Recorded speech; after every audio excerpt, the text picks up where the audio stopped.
Hello everyone, welcome to Anime No Me, and thank you for joining us for another One Piece video. The Yonko Shanks is one of the most powerful pirates in the world, but it's not only our favorite red-haired mysterious captain, but it's also his companions and crewmates that are extremely skilled and practically invincible. Despite being very strong, Shanks' fleet has only weak pirates, and this was stated by Shanks' own allies. And they're not as strong, but even so, Shanks still welcomed them with open arms with his flag, causing them to become famous and represent a greater danger in the world. So in today's video, we're going to talk about Shanks' fleet, the pirates that make up this fleet, and the difference between Shanks' fleet and the other fleets of the strongest pirates who are now in search of the One Piece treasure. But before we dive into the video, if you're new to the channel, or even if you've watched a bunch of our videos, we'd be absolutely honored if you'd leave us a like, and even subscribe, and maybe leave us a comment letting us know what you thought of the video. It really helps us out, especially with that old YouTube algorithm, and it keeps motivating us to make more content. And if you'd like to help out the channel in a bigger way, consider sharing this video or another one of your favorites with a friend. But without further ado, let's get into the video. So my friends, the exact strength of Shanks' crew and fleet as a whole is really unknown, but as their boss is one of the 4 emperors, they are recognized as one of the 4 strongest pirate crews in the world. Currently, Shanks has a bounty of 4,048,900,000 berries, while officers of his like Ben Beckman, Lucky Roo, and Yasop also have big names around the world. Rockstar, who joined Shanks' crew well before the time skip, had a bounty of 94 million and was still at that point considered a rookie. So the bounties of all the other crew members are still unknown. Even Charlotte Linlin, Big Mom herself, believed that it would take the combined military strength of the entire Big Mom pirates and the giant army of Elbaf, which is famously the strongest in the world, to even have a chance, just a chance, of defeating Shanks and his crew. This demonstrates that this crew together with their fleet are incredibly powerful when united. It was recently revealed to us in the manga that the red-haired pirates have subordinate crews under their banner, but it's unknown of how many or who they might even be. However, it was stated that their own subordinate crews were notorious and powerful crews known and feared for their various strengths. Killer even warned his captain, Eustace Kid, that Shanks' allies were recognized as considerably strong pirates, being faces that Killer was able to identify with great ease because they possessed a high degree of fame. However, the truth is that most of the other subordinate crews are notoriously weak, something that Shanks himself has even stated, and he's even claimed that most of them are still alive in the New World, mainly because they're under Shanks' protection. However, this is not the case for all the pirates that are affiliated with the red-haired pirates, such as the 2 former captains of the giant warrior pirates known as Dory and Bragi, who are old friends of Shanks and are 2 captains with their own scary reputations. Even among the powerful warriors and giants of Elbaf, they can easily defeat powerful enemies, as they were the ones responsible for helping Shanks destroy the Kid pirates, as well as all Kid pirates that were still on their ship. Now, unlike Shanks, who has a very small crew and fleet, during the Dressrosa arc, Luffy managed to assemble a very large grand fleet, in which he could probably surpass the number of fleets shown so far in the world of One Piece. The main Straw Hat crew currently consists of 10 members, which is quite smaller than a typical pirate crew. But despite their small size, the Straw Hat Pirates are an extremely diverse group, possessing a wide array of backgrounds and abilities. Its members' backgrounds range from islanders to common workers to bounty hunters, royalty, members of criminal gangs, and even veteran pirates, claiming a crew that boasts a great diversity over many of the others we've seen in the work. The crew members are very well known to us that follow the story, being Captain Monkey D. Luffy, his right arm and great swordsman Roronoa Zoro, his left arm Vinsmoke Sanji, the ship's cook, Nami the navigator, Chopper their doctor, Nico Robin their archaeologist, Frankie the carpenter and their shipwright and builder of the Thousand Sunny, Brook the musician, Usopp the sniper, Jinbei the helmsman, and finally Nefertari Vivi, who although she is not sailing with them, is still considered a crewmate of the Straw Hats. At the end of the Dressrosa arc, the crew became the leader of an alliance called the Straw Hat Grand Fleet, which involves 7 different groups that allied themselves with Luffy in the conflict between him and Doflamingo, and they all became subordinates to the Straw Hat Pirates, while maintaining their own status as individual teams with their own aims and will. The leaders of these 7 crews were Cavendish, Bartolomeo, Sai, Hideo, Leo, Harjadine, and Orlumbus, and they all asked to become Luffy's subordinates, offering him a cup of sake, but Luffy characteristically refused, but said that they would still be bonded over the fight against Doflamingo, and that they would always come to each other's aid if they were ever needed. However, the captains decided to drink the sake anyway, and promised to help Luffy whenever he needed them. Now, while Luffy is under no obligation to do the same, the Straw Hat Grand Fleet now consists of 5,640 people, and it was just when it was formed, and a feast ensued as their fleet departed Dressrosa. On top of having this large fleet at their disposal, everything indicates and points that Law and Kid, especially if Kid's still alive, will be able to ally themselves with the Straw Hats now that their crews are completely destroyed by the other Yonkos who were in search of the road poneglyph information. Law has a deep mutual respect for Luffy and was even willing to give his life for the captain in the confrontation against Doflamingo. Now initially, Law lost to Doflamingo, but still wanted to witness the fight because if Luffy died, he would also accept the same end. Despite his often cold nature, Law is still very honorable in his dealings, offering to help Luffy at various times and even saving him during the events after Marineford, indicating that Law could become a very important ally for the Straw Hat Grand Fleet. As for Eustace Kid, although he's very proud and a rebellious person, he still has a great respect for Luffy and his allies, and was even willing to cooperate in order to defeat 2 Yonko on Wano. So there's still this hope, albeit a small bit, that if Law and Kid are still alive after their defeat by the various Yonkos, they could come back and join the Straw Hat Grand Fleet to get their revenge. Another flute to be watched that appeared suddenly, but is still known worldwide because of the 3 pirates that composes it, is the Cross Guild, a crew of a Yonko and 3 ex-warlords. The Cross Guild is recognized as a dangerous organization with power and influence equal to that of an emperor's crew, mainly as a result of the strength and infamy of its directors. At the top of the roster is Sir Crocodile, who is the former president of Baroque Works and the user of the Sunosunomi, or Sand Fruit, and his partner Dracula Mihawk, who is currently the world's strongest swordsman and was once upon a time a rival of Shanks from the current 4 emperors. Another factor in the Cross Guild's growing influence is the fame of the current emperor Buggy, who is also a former apprentice of the Roger Pirates. And not only did he bring an enormous amount of legitimacy to the organization by allegedly having the cunning and charisma to have 2 powerful people working under him, this gave the guild the infrastructure and manpower that it needs to run smoothly, integrating Buggy's delivery service organization into the Cross Guild. And despite Buggy's contributions to the organization, he is neither its true creator nor its leaders. Since the true founders and leaders are actually Mihawk and Crocodile, they are the one in charge of their actual operations. And Buggy is just the figurehead or the leader figure to divert attention away from the senior officers. Now together the 3 command an absolutely massive bounty that combined reach a total of 8.744 billion berries. Remembering that the value is much higher even if we counted each member of the Cross Guild. In addition to the 3 former warlord members, the Cross Guild is made up of the Buggy Pirates and former agents of Baroque Works, namely Daz Bones and Galdino, as well as several former Impel Down inmates and former employees of Buggy's delivery service. Now, though the previous fleets are much stronger, the fleet that poses the greatest danger among all of the current fleets is, of course, the Blackbeard Pirates. Because they're not only an extremely powerful crew, they're currently recognized as one of the 4 strongest pirate crews in the world. Even when there were only 5 people on the crew at the point in time, Blackbeard Pirates were still a mighty force to be reckoned with. And his first appearance, an attack on Drum Island, even caused King Wapol to flee without even trying to fight back. The Blackbeard Pirates were also ones that were able to break into level 4 of Impel Down without much trouble, and there they managed to gain more allies during the breakout into the most secure prison in the One Piece world. The Blackbeard Pirates are the ones responsible and credited for putting an end to the Whitebeard Pirates and stealing his Devil Fruit power. And additionally, they captured Jewelry Bonnie, who was a member of the Worst Generation with a bounty of 140 million berries. The crew also managed to defeat Marco and the remaining members of the Whitebeard Pirates in a battle that took place 1 year after the great battle that occurred in Marineford. And a while after that, Teach and his crew attacked the base on Baltigo Island that had once belonged to the Revolutionary Army. This resulted in the complete devastation and abandonment of the island by the Revolutionary Army, and followed by that was a battle with Cypherpole and the Navy, before retreating back to Pirate Island. In fact, Law himself said that the Blackbeard Pirates' powers were just too terrifying and that their bounties were much more impressive. Naturally, as an Emperor's crew, they have subordinate crews that affiliate with them, such as the Peachbeard Pirates, though Teach is said to care very little for their well-being. But the pirates that we've currently seen that work with Teach are very powerful in their own rights, and are pirates possessing devil fruits that give them an incredible advantage during difficult battles. For instance, Van Augur the Sniper, not only does he have tremendous marksmanship, he was able to shoot a flock of seagulls from such a distance that the Straw Hat Pirates couldn't even see the island that he was on. In addition to that, he can also predict where a bullet is going to hit and can run at incredible speeds to avoid it. And within the crew, he is the captain of the 3rd Titanic crew, and also possesses the Wapu Wapu no Mi, which allows him to teleport across the world. Jesus Burgess, their helmsman, is a wrestling champion who possessed incredible strength and is also enhanced by the Riki Riki no Mi, giving him an even greater superhuman strength. He's capable of hurling buildings easily at impressive distances, even while he's in the air. As Teach's right-hand man, Burgess is the captain of Blackbeard's first ship, giving him great fame and also allowing him to be second only to his captain in the the crew's hierarchy. Lafitte, the navigator, was a former sheriff of the West Blue and is a master of stealth and infiltration, being able to slip undetected into Mari Joie during a meeting between several high-ranking Marine officers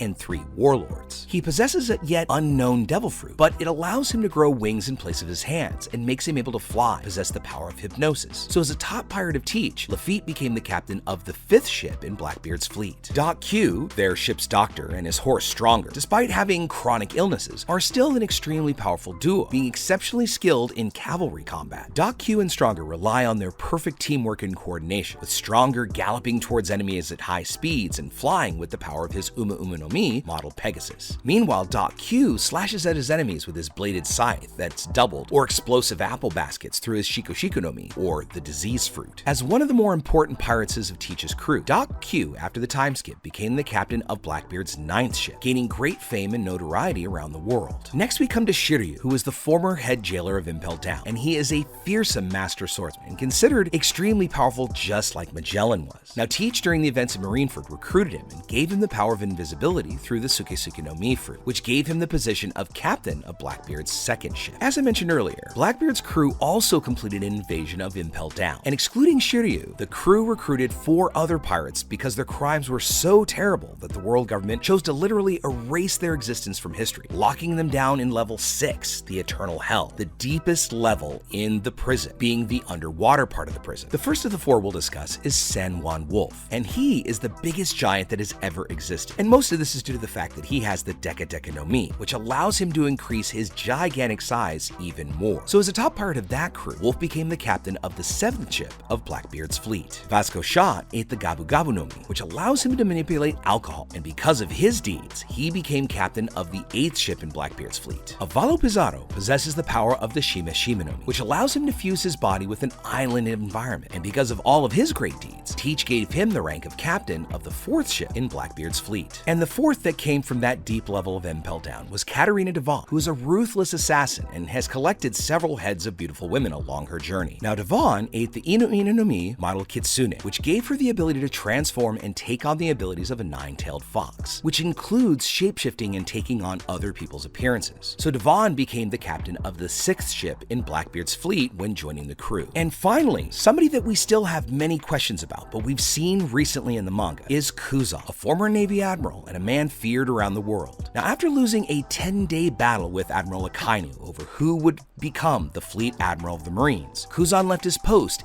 and the Marine organization. Kuzan is the possessor of the Hia Hia no Mi, a Logia-type fruit that allows him to control, manipulate, and become ice. And having held the highest rank of admiral before his resignation, Kuzan's combat power was considered to be one of the strongest in the entire organization, because we've seen that he's able to freeze an entire city and even one of Big Mom's strongest children without much stress. So those are the strongest pirates in Teach's fleet. And of course, there could be many other pirates, because as we saw in one of the more recent chapters of One Piece, Garp took out quite a few members on the island. So Teach possibly has many other pirates in his fleet, which could make Blackbeard's fleet one of the most extremely dangerous in the world. And not only that, but we've seen and we know that Teach is all about the long game, and he still has so many things that are unknown about him, about just how he can maintain the ability of 2 devil fruits. So he's one to watch, and he's one that could present a real challenge and even be the big bad at the end of our story. So with all that said, my friends, we'd now love to know what you think about it. Of the crews that we listed in this video, who do you think really could present an actual challenge to Shanks? And do you think if they were to come to blows, who would win? Also, what do you think Teach's long game is? Now we know that he spent a significant amount of time on Whitebeard's crew waiting for that dark